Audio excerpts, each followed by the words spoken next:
Hi students, today we are going to discuss about classification of elements and periodic table. Till now we discovered more than 115 elements. So it became difficult to remember the properties of each and every element. So it is compulsory, it is necessary to divide them into groups depending upon their physical and chemical properties. So many scientists divided them into groups. So we will see one by one. First one is Daubernier law of triads. Daubernier's law of triads. Here triads means group of 3 elements. That means he divided 3 elements into a group depending upon their atomic weights. He proposed that the average atomic weights of first and last element is nearly equal to the middle element. Suppose take example lithium, sodium and potassium. Lithium atomic weight is 7. Sodium atomic weight 23. Potassium atomic weight 39. According to Daubernier, the average of first and last elements atomic weights 7 plus 39 by 2, that is 46 by 2 equals to 23. That is the atomic weight of sodium. So he divided some elements like triads. But the major limitation in this classification is he could not arrange all the elements. He could not arrange all the elements in the form of triads. Okay, and this is the major drawback.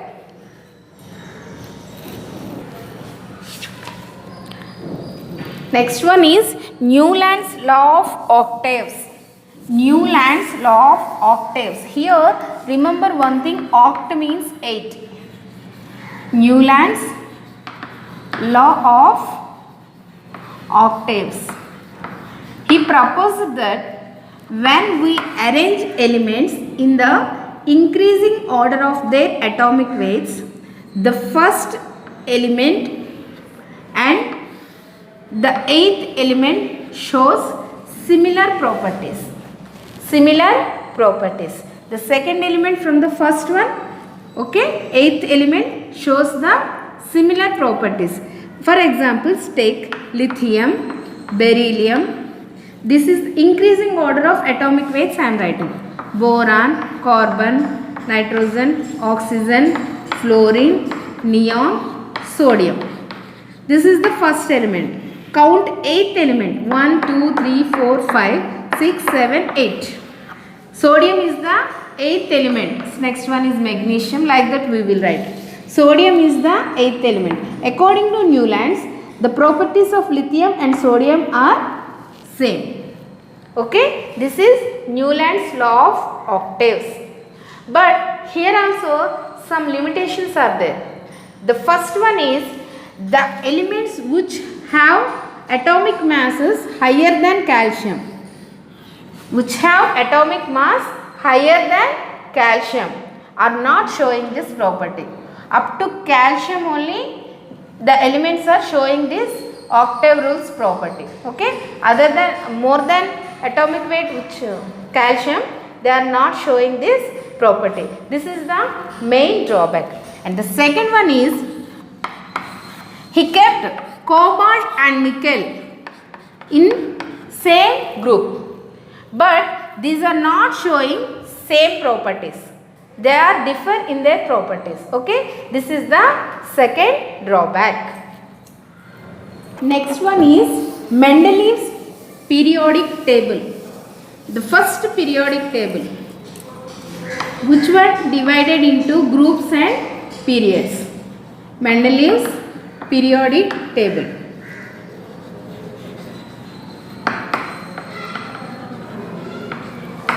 According to Mendeleev, the physical and chemical properties of elements are the functions of their atomic weights.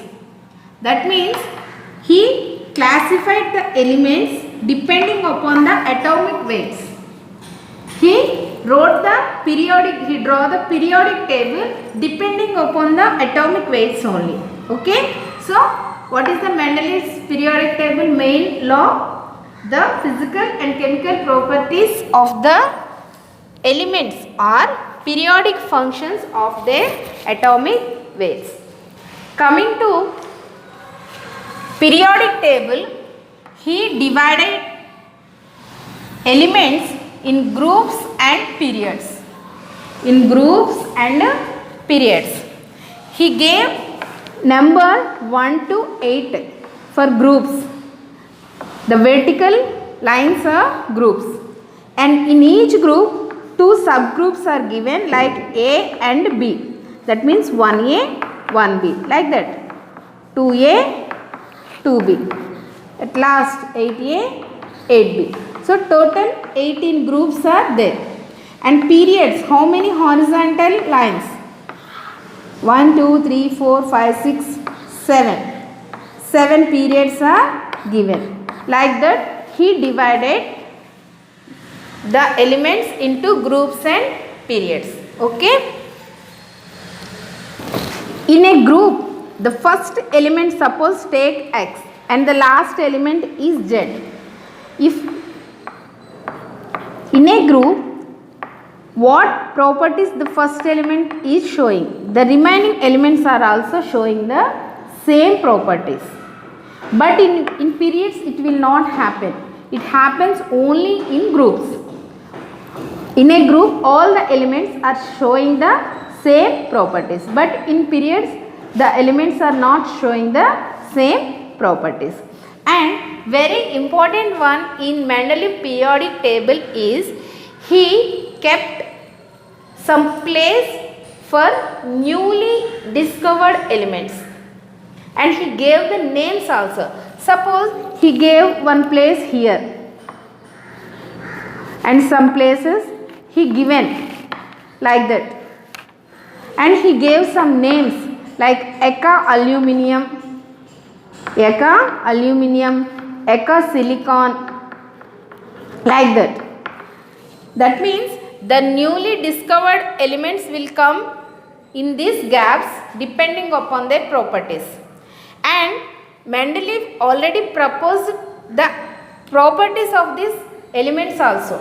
Suppose he told that Eka aluminum, the element which comes in the place of Eka aluminum, will have melting point is very less, and in this place we discovered gallium, which is having less melting point of 30 degrees centigrade. Okay. In this way Mendeleev proposed the periodic table. He divided the elements into groups and periods depending upon their atomic weights, and he gave some gaps to the newly discovered elements.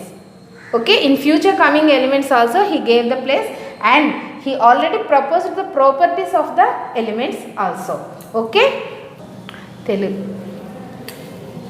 Okay. Coming to limitations of the Mendeleev's periodic table, the first one is atomic weights increasing order. He told we are keeping all the elements in their increasing order of their atomic weights. But coming to tellurium and iodine, is having atomic weight 127, iodine having nearly 126. But he kept tellurium first, iodine next. So in this way some elements are not arranged in a proper way of their atomic weights. This is one of the drawback. Okay.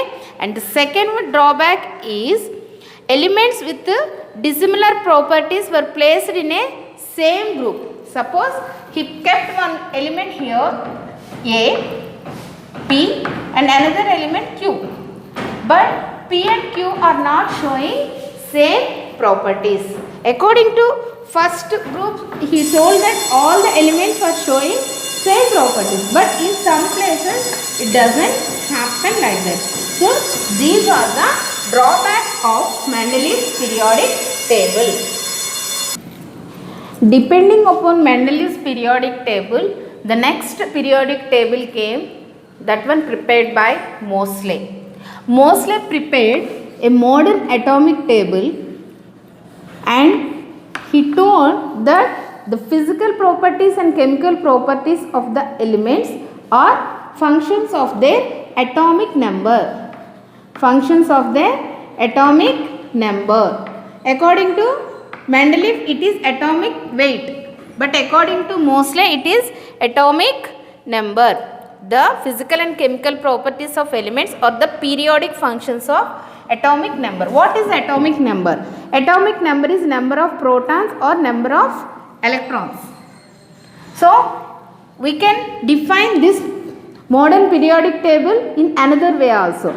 The physical and chemical properties of elements are periodic functions of their electronic configuration, or functions of their electronic configuration. Okay, this is the law of modern periodic table. This is the law of modern periodic table. Modern periodic table. At present we are using this modern periodic table. Okay, coming to modern periodic table, Moseley also divided the elements in horizontal and vertical groups.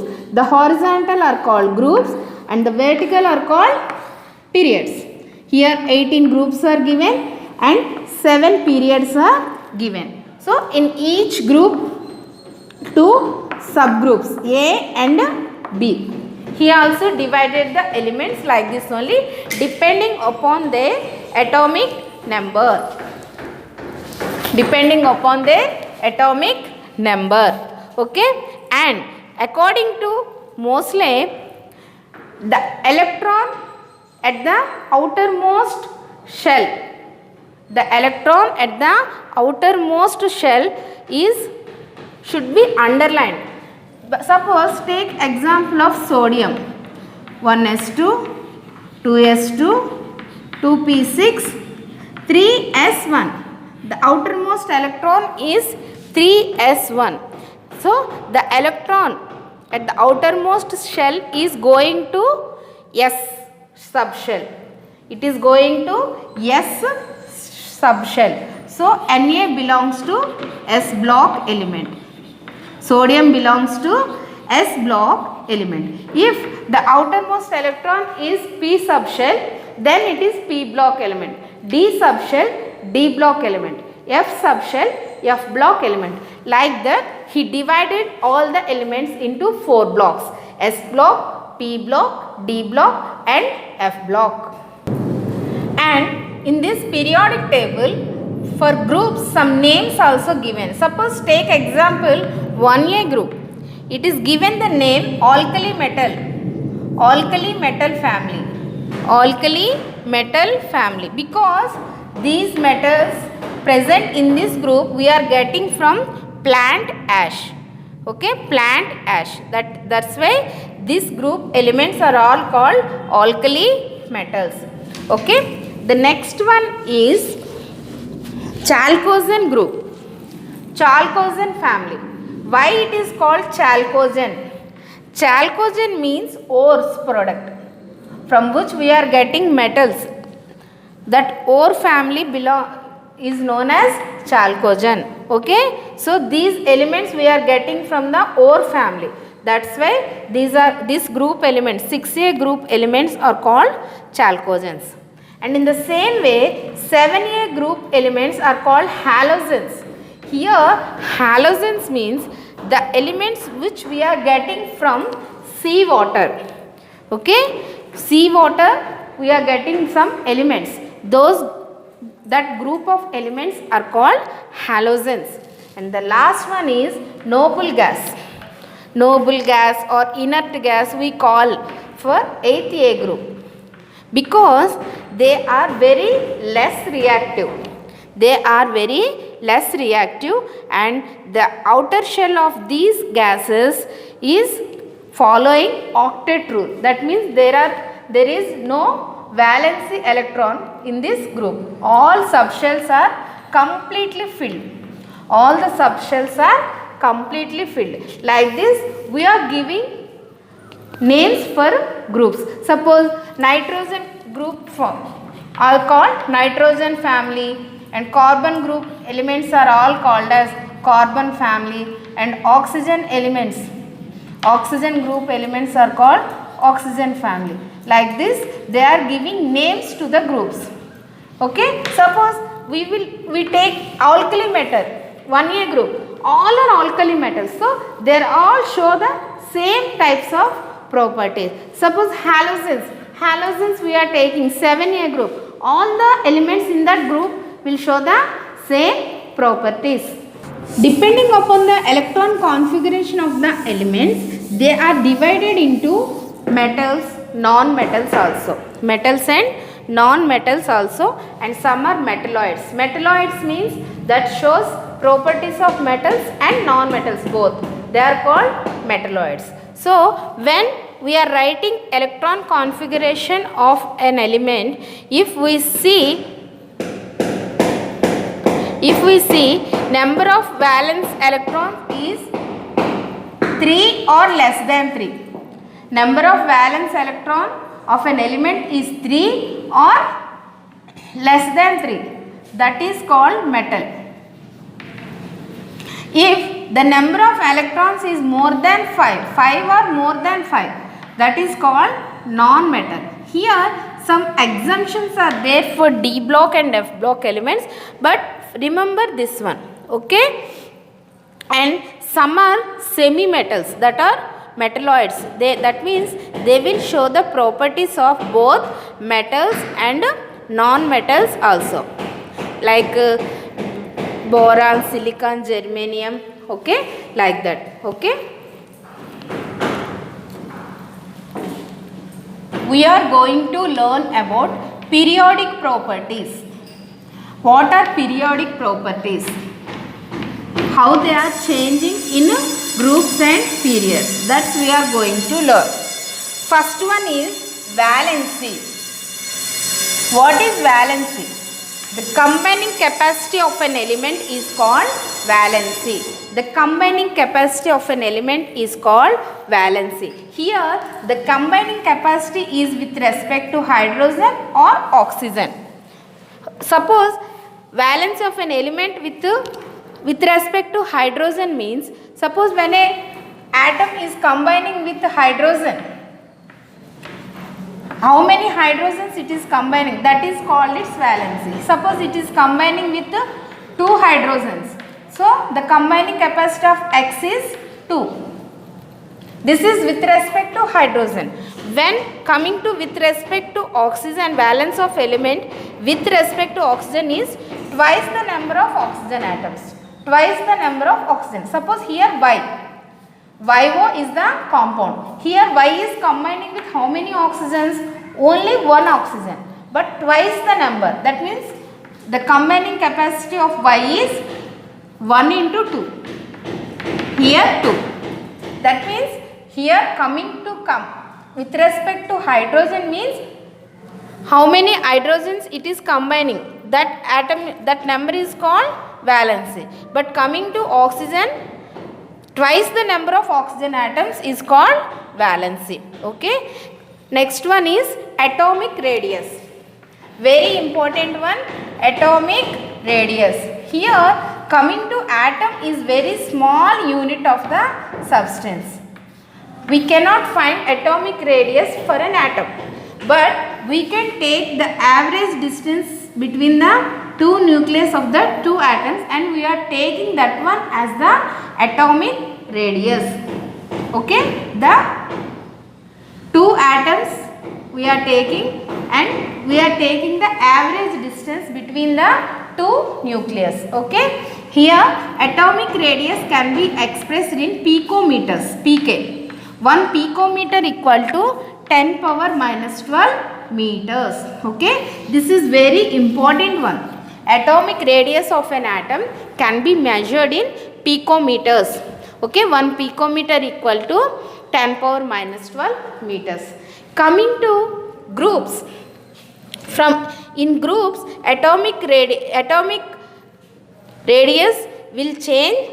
How it will change? Suppose here lithium is there. Here atomic number is 3. Sodium is there. Atomic number is 11. 3 means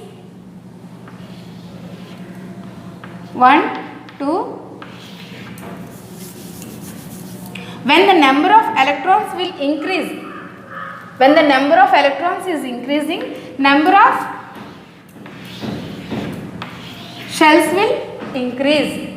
Yes or no? Then atomic radius will automatically increase. That means in groups from top to bottom, atomic radius will increase. Coming to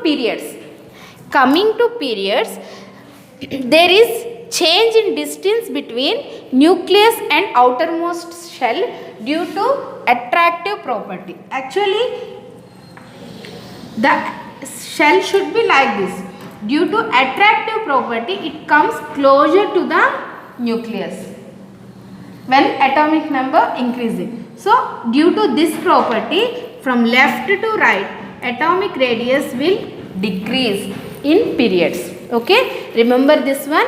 In groups from top to bottom, atomic radius will increase. In periods from left to right, atomic radius will decrease. The next periodic property is ionization energy. Ionization energy. What is ionization energy? The energy required to remove one electron from the outermost orbit of an atom is called ionization energy. That means, suppose take an atom M. Here we need some energy to remove one electron from this one. To remove one electron from this one. Okay, this energy is called ionization energy. Okay, when you are removing one electron, it becomes positive ion. To remove, this is called, suppose you are removing the first outermost electron, so this is called first ionization energy. Suppose you want to remove another electron from M plus, you are removing one more electron. That means here we need some more energy. That energy is called ionization energy. This is first ionization energy. This is second ionization energy. By observing these two, we conclude that first ionization energy is less than second ionization energy. That means to remove electron from the atom is less when comparing energy required to remove electron from the ion, unipositive ion. Okay, so this is first ionization energy, and the removed second electron, the energy required to remove second electron is called second ionization energy. Here ionization energy of an atom depends on some properties. First one is nuclear charge. First one is nuclear charge. How nuclear charge affects ionization energy? That means, suppose nuclear charge is more, then we need more ionization energy, because here take one atom, here nuclear charge is more in this atom, then it will attract electron towards the nucleus. So we need more energy to remove this electron. So more the nuclear charge, we need more ionization energy. Okay. Next one is screening effect. What is screening effect? Suppose we know so many shells are present around the nucleus. They act as screens. That's why it is called screening effect. Suppose one nucleus is there. Here so many subshells are there. These acts as screens. So when you want to remove electron from the outermost cell, you need less energy, because the distance between nucleus and the electron is more and the attractive power is very less. Attraction between nucleus and electron is very less. That's why you need less energy to remove the electron. Okay. So it is easy to remove electron from the outermost cell. So more the screening effect, less is the ionization energy. Okay. This is screening effect. The next one is penetration power. Penetration power means orbitals belong to same shells have different penetration power towards the nucleus. Suppose 4f has less penetration power comparing to 4p. Okay. Suppose 4p is there, 4f is there. Which has more penetration power?